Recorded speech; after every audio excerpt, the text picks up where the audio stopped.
In the small town of Bishopville, South Carolina, in June of 1988, an ordinary night took an extraordinary turn.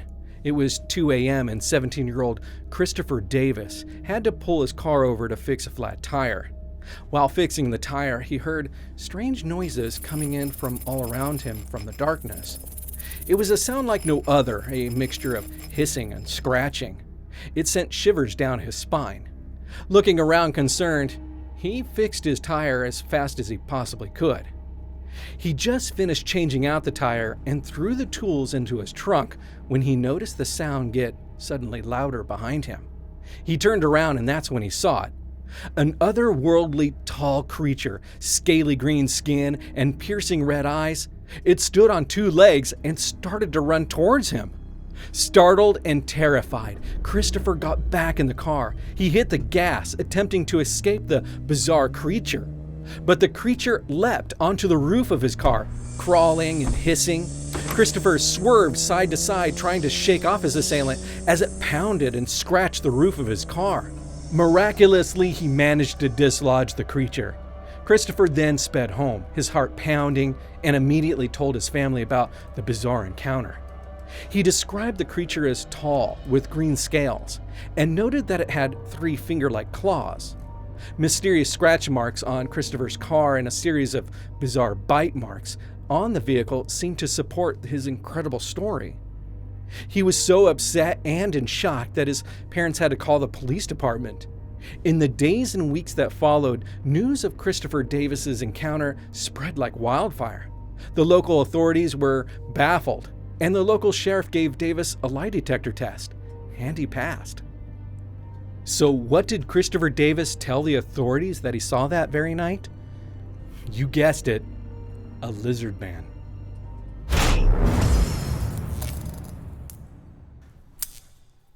I know. I know. Stop yelling at me. Now, is my mask on straight? You don't see any of the scales, right? Okay, good. Oh, hey guys, it's Wes. Hey, just wanted to take a moment really quick and say thanks for watching the video. And don't forget to like and subscribe right here. It really helps a small channel like me, and it goes a long way. Okay, here we go with the shocking truth. Ancient reptilian aliens, the Overlords, are walking among us. And stop laying eggs in the living room. It's gross. I'm not cleaning that up.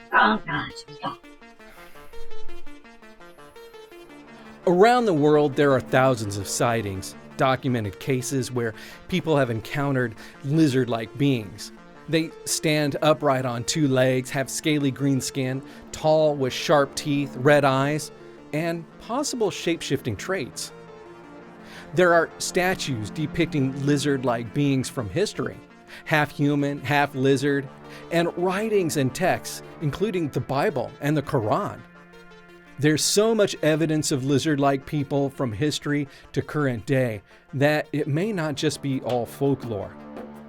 Today, we look at the history of lizard people that may be living among us. Although Christopher Davis' story and the sighting of the lizard man is famous, it's not the only one. Other people in South Carolina in the same local area during the same time came forward with strange sightings of lizard people. In the spring of 1988, Frank Mitchell, a local crop duster, reported an astonishing sighting. Frank was about to take off in a small Cessna plane one morning, preparing for a routine day of aerial work, when he witnessed something that defied logic. He then taxied his aircraft towards the runway. Frank's attention was drawn to a particular figure emerging from the surrounding grassy fields. What he saw that day would change him for the rest of his life. Frank Mitchell claimed to have witnessed a creature that could only be described as a lizard man.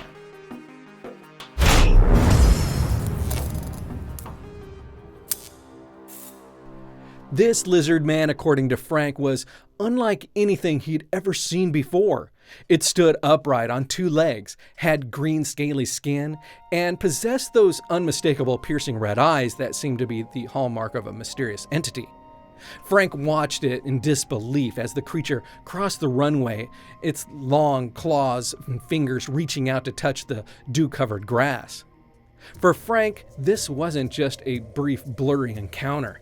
He had a front row seat to the unexplainable, a close encounter with a creature that many believe was a mere legend. His description of the creature's appearance and demeanor mirrored Christopher Davis's account from just a few months prior. Frank Mitchell's shared his account with his family and friends and the local authorities, and is convinced of what he's seen that day.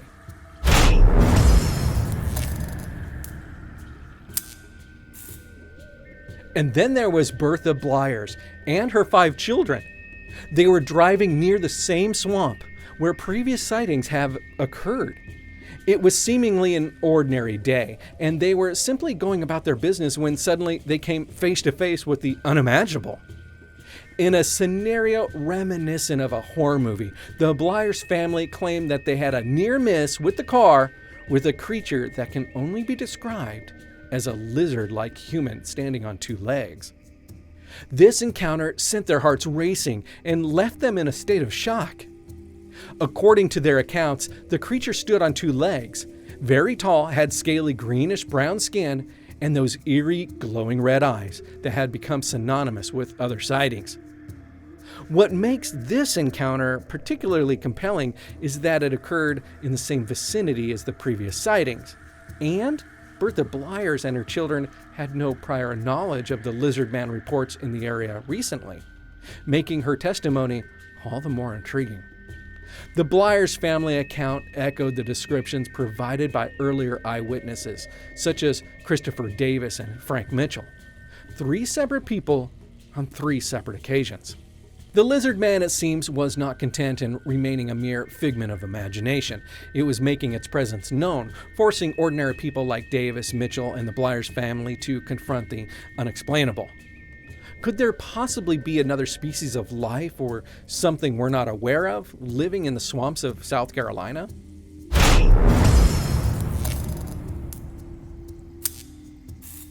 The coincidences surrounding these incidents are too uncanny to be ignored. 3 separate individuals, 3 separate occasions, all reporting encounters with lizard men near the ominous Scape Ore Swamp in Bishopville, South Carolina. The question that arises whether these sightings are isolated events or if they point to something much more profound and mysterious. Is it possible that an unknown species is hidden from eyes of modern science? Inhabitants of the depths of this very swamp? Are these creatures, whatever they may be, interacting with people who inadvertently cross their paths? The idea that there could be undiscovered life forms lurking in our world is a tantalizing one. After all, Earth's jungles and deep-sea trenches continue to yield previously unknown species all the time. Could the swamps and forests of Bishopville, South Carolina be hiding their own secrets? What adds even more perplexing layer to the story is that there's similar sightings often depicted as encounters with serpent-like reptilian beings that have been reported not only in South Carolina, but across the United States and across the world. Tennessee, Illinois, and even as far as Austria have recorded alleged encounters with these humanoid lizard-like creatures. These sightings have become so widespread and consistent that they've earned the collective name the Reptilians. The concept of the Reptilians have saturated not only local folklore, but also become a global part of conspiracy theories. Some theorists suggest that these beings are not only real, but living among us today, and hold even influential positions within our own society. Not only could they be a part of the worldwide conspiracy of a hidden alien race from another world, but they believe to manipulate and control humanity from the shadows, raising deeper questions about their true origins and motives. The evidence pointing to the existence of ancient serpent beings or reptilians is truly compelling. These legends and stories can be found throughout the world, transcending geographical and cultural boundaries. In South America, we encounter depictions of the lizard-like beings and structures and writings and statues in places like Quetzalcoatl and Kukulkan. And we see many statues referencing them as serpent gods. Japan and ancient China have their own variations and depictions with long, scaly, dragon-like emperors and dragon gods. It's intriguing to consider the possibility that the distant past or ancient civilizations may have even interacted with what can only be described as a living serpent being or a lost reptilian race. What makes this phenomenon even more intriguing is the global prevalence. These stories of serpent gods aren't just limited to specific geographic location or isolated cultures. They are, in fact, present on every continent and virtually every ancient civilization. From India to China, Greece, England, South and North America, and even Africa.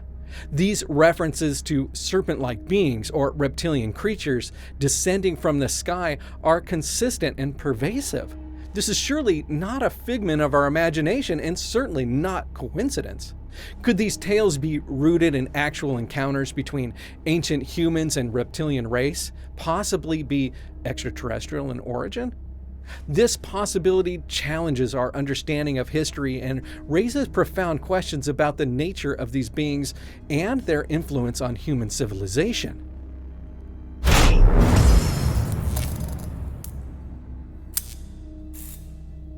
The connection between serpent beings and ancient text is not limited to myths and legends, but extends to early writing records, including religious scriptures. One of the most notable mentions can be found in the Bible, specifically in the book of Isaiah, where there's a reference to a reptilian race known as the Thereptilians. While some interpretations refer to them as, quote, the fiery ones, a more accurate understanding of the definition is the word reptilian. These ancient texts suggest that the knowledge of the reptilians has existed for centuries, and they have been depicted as being with both benevolent and malevolent characteristics. In religious narratives, reptilian beings are intimately linked to the earth and humanity itself. For example, in the Bible's book of Genesis, the serpent tempts Eve, the first woman, with the forbidden fruit from the tree of knowledge. Eve succumbs to the serpent's persuasion, forever altering human history and leading to the expulsion of Adam and Eve from the Garden of Eden.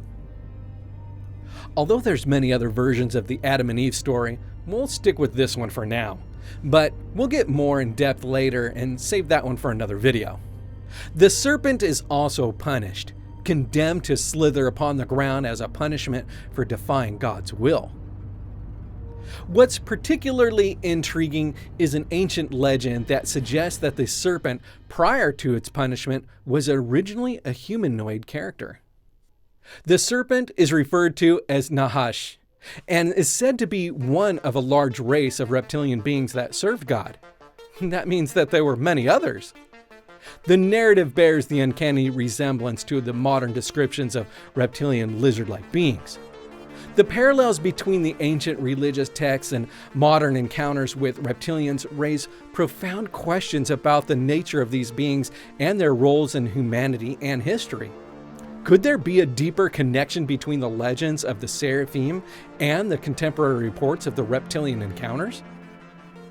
We can even read about lizard people being in the Quran. The Quran introduces us to a fascinating category of creature known as the jinn. These beings are ancient and predate humans, and they occupy a unique position in the spiritual realm, much like angels. Within the jinn, there's a figure known as Iblis, their leader, who, like the serpent in the Garden of Eden, he also defied and offended God, and as a result, he experienced God's wrath and was cursed, much like the serpents, and became earthbound, forever trapped on earth. The connections between the jinn and Kukulkan Khan and the serpent in the Garden of Eden raises compelling questions about the origins of these otherworldly serpent beings and their potential influence on humanity. Could these stories be passed down through generations, be rooted in factual events?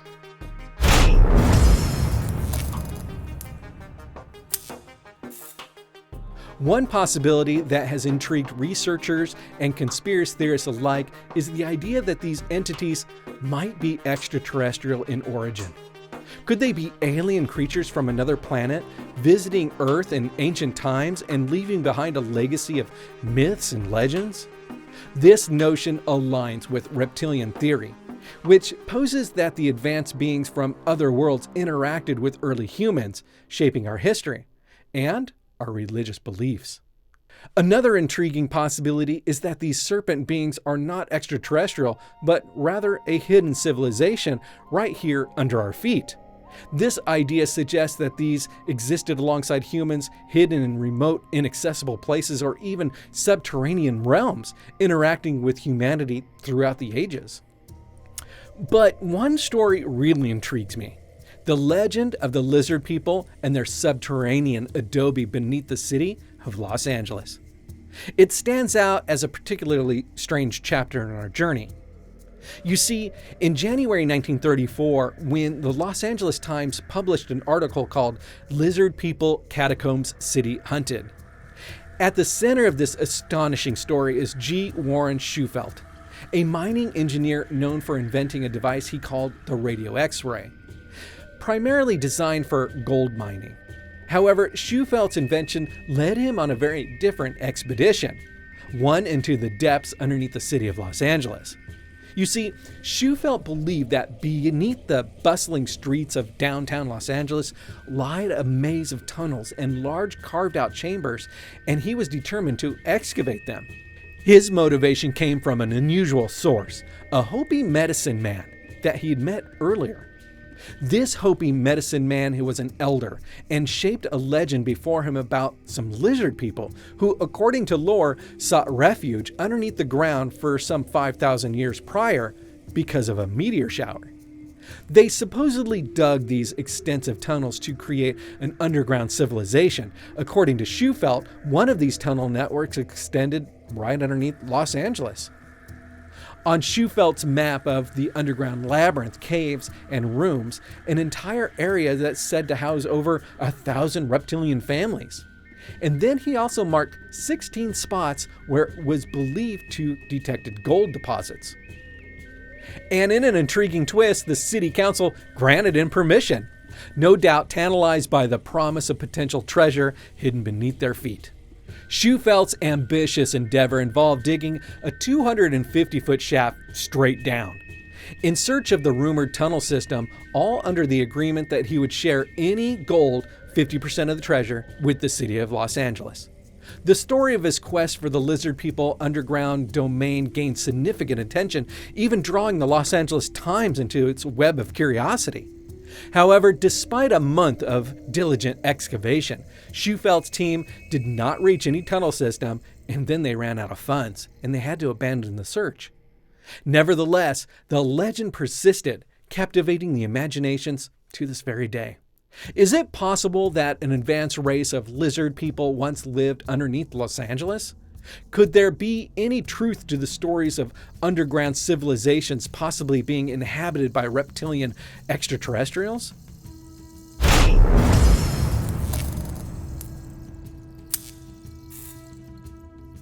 Deep within the Bernese, India, exists a well called the Well of Shishina. According to Hindu legend, the well serves as an entrance to an underground city inhabited by the Nagas. The Nagas are a race of serpent-like people who have left an indelible mark on Eastern culture. Patala is a realm of immense power, mystery, and to some extent danger. Only those deemed holy can contact it. In the Hindu mythology, Patala represents the underworld, and it's home to various beings particularly known as the Nagas. These Nagas are considered demigods who descended from the heavens down here to earth. The Hindu stories of the Nagas share remarkable similarities with the Hopi tales of the lizard people who supposedly dwelt beneath Los Angeles. Both traditions speak of beings that were simultaneously reviled and revered, entities that even held a direct influence on humanity's development. Could the stories of the Nagas in India and the lizard people in America be connected? Is there any more of these legends? More than mere mythology? Southern Iraq, the year 1923. It was here where British archaeologist Sir Leonard Woolley embarked on an excavation that would unveil a window into the world's oldest architectural communities, the Sumerians and the Ubod culture. It dates back to astonishing 5,900 BC. Amid the traditional dwellings and tools of the ancient culture, Woolley's team stumbled upon a collection of clay figurines that would baffle mainstream scholars and captivate the imagination. These figures, upon closer inspection, bore strikingly unconventional characteristics, as you can see. These possessed facial features that bore a resemblance not only to humans, but what can only be described as reptiles. The figures have a perplexing combination of features. Their eyes are large ovals, and they're reminiscent of coffee beans. Their skulls are elongated, and their overall appearance closely resembles a reptilian being. What's more important is that the clay creations depict scenes of everyday human life, including the act of breastfeeding children, a profoundly human activity. It is a perplexing fusion of human behavior with the likeness of reptilian aliens. So, could the Sumerians, one of the world's oldest and most advanced civilizations, have depicted a race of beings that maybe coexisted with them during the ancient times? The mere existence of these clay figurines and their unique blend of human and reptilian features suggests that the possibility of physical interactions between these ancient civilizations and the otherworldly race. These artifacts from the Sumerian culture serve as a tantalizing clue that the presence of reptilian beings in human history may extend further and run deeper than we could have ever imagined. And maybe these figurines could hold the key of unlocking a profound chapter in our ancient past, one that challenges conventional understanding and beckons us to explore the tantalizing possibility of extraterrestrial influence on our own world. So, where did these reptilians that have been witnessed by humans for thousands of years even come from? In January 1977, the world-renowned scientist Carl Sagan published a groundbreaking book called Dragons of Eden: Speculations on the Evolution of Human Intelligence, which would go on to earn him a Pulitzer Prize. Within the pages, Sagan delivered and delved into the theory proposed by neuroscientist Paul MacLean, one that would challenge the understanding of the human brain and its own evolution. MacLean's theory suggested that the forebrain is a crucial part of the human brain that's responsible for higher order thinking, could be subdivided into three distinct components. These components were directly linked to the different periods of our evolutionary history. The first component is reptilian complex, which was the most ancient and primitive part of the forebrain. It was, as its name suggests, reminiscent to the brains of reptilian species, with behaviors we often attribute to reptiles, instinct only, and aggressive tendencies. You see, MacLean's theory took a fascinating turn when he proposed that if a human being were possessed only by reptilian parts of the brain, they would operate purely on instinct only. Their actions would be driven solely by basic urges. If they were hungry, they would take food without consideration. If they desired sex, they would pursue it without resistance. Higher order thinking and decision making would be absent from such a being.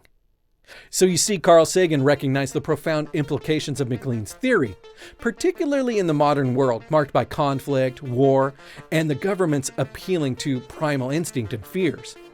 Sagan argued that understanding and acknowledging this reptilian aspect of our brain was crucial, as it could shed light on the primitive focus and motive for human behavior. This exploration of the reptilian complex within the human brain opens us up to a fascinating window into the possibility of connections between the neurological evolutions and enduring myths and legends surrounding reptilian beings in various cultures. It raises an intriguing question that whether it might be a deeper, more profound link between the reptilian brain and lizard people, a link that spans not just cultures, but periods of humanity and history itself. The notion that the reptilian aspect of our brains, as well as rare human anomalies, have been well documented, like individuals born with tails, or scaly skin, or fused fingers, could also be evidence of the connection of the so-called reptilian genetics. It prompts us to consider whether these traits might signify not just our own evolutionary history, but a deeper connection to these perplexing beings.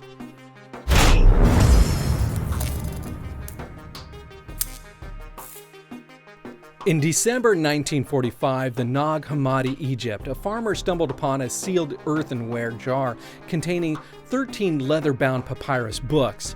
These texts, known as the Nag Hammadi codices, were penned by early Christians known as Gnostics during the first few centuries AD. Among the religious writings, these codices contained the Gospels of Thomas and Philip, alongside other secret gospels, poems, instructions for mystical practices, and descriptions of universe's origins. These texts not only shed light on early religious issues, but also offered glimpses into a mysterious race known as the archons. Now, the archons remain enigmatic figures, and their true nature remains unclear. What is particularly intriguing is that they were described as, in some accounts, as a distinct reptilian features. This has given the rise to an intriguing possibility that the reptilians and the archons might be one and the same. The descriptions often portray the archons as robotic, machine-like entities with an unemotional, computer-like mentality. Considering that the reptilian aspect of our brains is thought to be responsible for most primal and aggressive behaviors, the idea of the archons described in these ancient texts could indeed represent reptilian humanoid beings, raising intriguing questions. Could our own so-called reptilian traits, including elements of our own brain's behavior, be not just a product of natural evolution, but rather outcomes of alien engineering or even intervention? Might our own reptilian traits and DNA be tracked back to its origins? And could it be a product of even alien engineering? Some say yes, and point to the Bible. You see, the interpretations of the Bible, of the Garden of Eden story in the Bible, is somewhat symbolic in representation of a genetic manipulation. Instead of viewing it solely as a story of the creation of Adam and Eve, this is an interpretation that suggests that it may symbolize a pivotal moment of human history where our genetics were deliberately altered. Humans, as we know them, became a hybrid species due to genetic manipulation. The infusion of what is referred to as archon genetics, often associated with the serpent of the Garden of Eden, is seen as a significant aspect of this transformation. Some even propose that the being who approached Eve is a narrative that might have been a reptilian being. The idea presented is that the Garden of Eden could be perhaps akin to a laboratory, possibly operated by extraterrestrial entities where humans were created or even modified. The notion that human beings could be the result of genetic manipulation by extraterrestrial visitors, and that our ancestors may have been some sort of reptilian-human hybrid genetic experiment. Ancient aliens with advanced genetic engineering capabilities may have intervened with human evolution, altering our genetic makeup and created a hybrid species. Proponents of this theory suggest that the reptilian humanoids that were present on Earth at the time in ancient times possibly served as intermediaries or overseers of the genetic experiments. Furthermore, some reptilian beings, often referred to as reptilians or archons, have continued to exist on Earth and are hidden among the human population today. This notion is giving rise to the suggestion that reptilians are secretly controlling governments, corporations, and other powerful institutions. During the early 1980s, reports of encounters of reptilian humanoid beings began to surface, setting them apart from the more commonly reported encounters with the small greys or Nordic-like beings or entities. These reptilian beings, described as towering figures, at 7 or even 8 feet tall in height, invoked a strong sense of dread and fear in those who claim that they've encountered them. The psychological aspect of these encounters is indeed a point of interest. It is plausible that the intense fear and dread experienced by the individuals such as encounters could be influenced by the appearance of these beings, which often is described as fierce and highly intimidating. However, some researchers suggest that it's crucial to remain open to the alternative interpretations, as the emotions experienced during these events may not necessarily reflect the being's actual intent or nature. However, sightings of lizard people continue, along with similar accounts, and continues to be a topic of discussion and debate within the realm of ufology and paranormal research. These encounters raise questions about the nature of the experiences, their psychological underpinnings, and their potential significance within the broader context of the alleged alien contacts. So tell me what you think. Tell me in the comments below. Are there really strange reptilian creatures that are from our past still living among us today? Do you think that the eyewitness accounts that we highlighted today are correct in their accounts? And what do the reptilians want? Power? Control? Do they even exist? Or is this all just coincidence? The concept of a reptilian agenda is controversial. The existence of a scaly humanoid creatures known as archons or reptilians remains a topic of debate and speculation. While some individuals claim they've experienced lizard people firsthand, others believe reptilian beings have other sinister alleged plans for world domination, and others seek to confirm that we ourselves have alien reptilian DNA in us. Either way you look at it, it's important to note that the existence and the intentions of such beings remain largely speculative. Proponents of the reptilian agenda often suggest that these beings seek to infiltrate and manipulate human society for their own interests, potentially collecting power and control. And my final thought is this.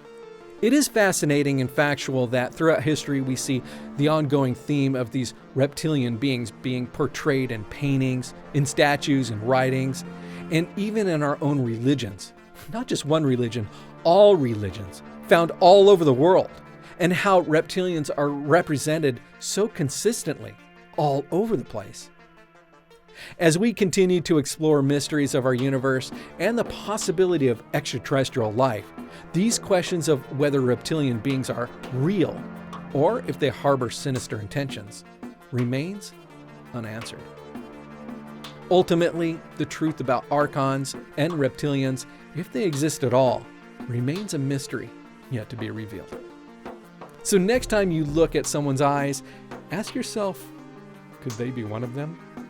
Are we truly alone? Or are the reptile overlords walking among us? Thanks for hanging out with me today. I'm Wes, and this has been WhyWesWhy. And do us a favor, if you had fun or learned anything, like and subscribe right here, and share. These things go a long way for a small channel like me, and it really helps. See you next week. Until then, keep questioning, keep exploring, and always ask, why, Wes, why?